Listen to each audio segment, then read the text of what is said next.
To discuss China's relations with Latin America further, we're joined by Gilson Schwartz. He's a professor of economics at the University of Sao Paulo. Thank you very much for taking time to chat with us. We certainly appreciate it.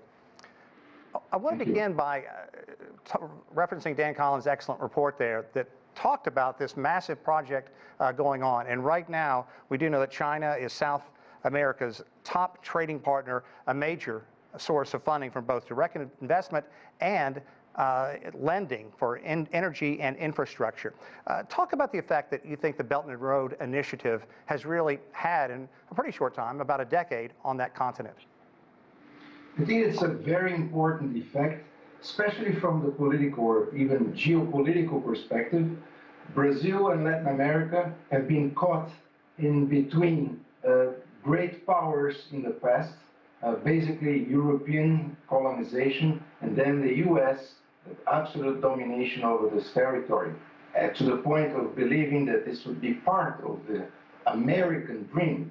And I think that once we get another perspective that is based on the South-South axis, the whole picture starts to change.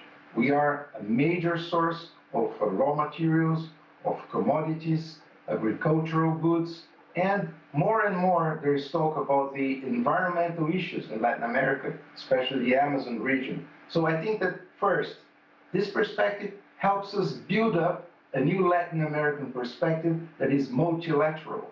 And I think that this is one value that lacks today.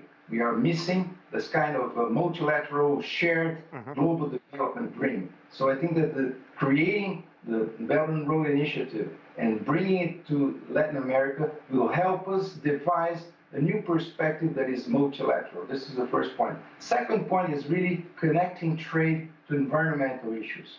Latin America is a huge source of what we call biomass and ecosystems. And then COP30 is around the corner. There will be a major global meeting about the environment here. So technology, trade, and environment should go together.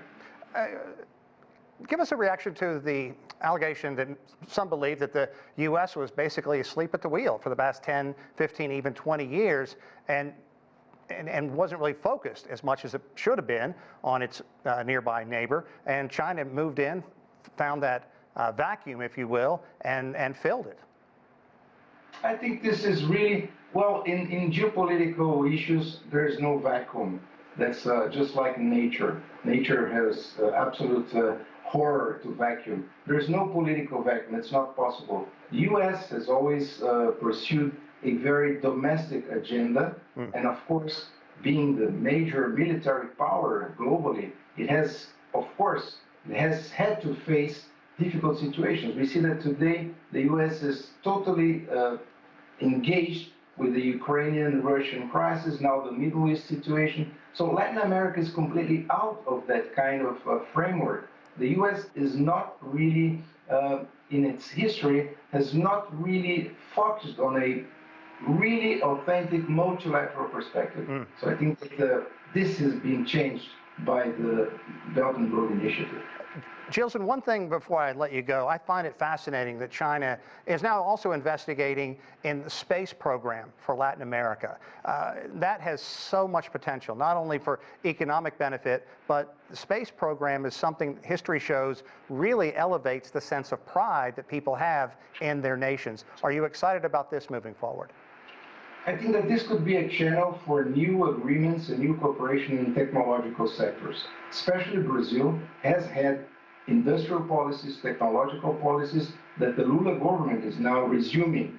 So spatial programs are just the same as saying that we are going to invest in technology, human resources, advanced educational systems.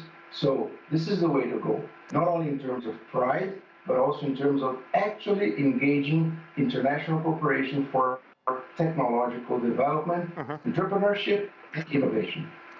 Gilson Schwartz, a professor of economics at the University of Sao Paulo, thanks very much on this Friday evening for taking time to chat with us. We appreciate it.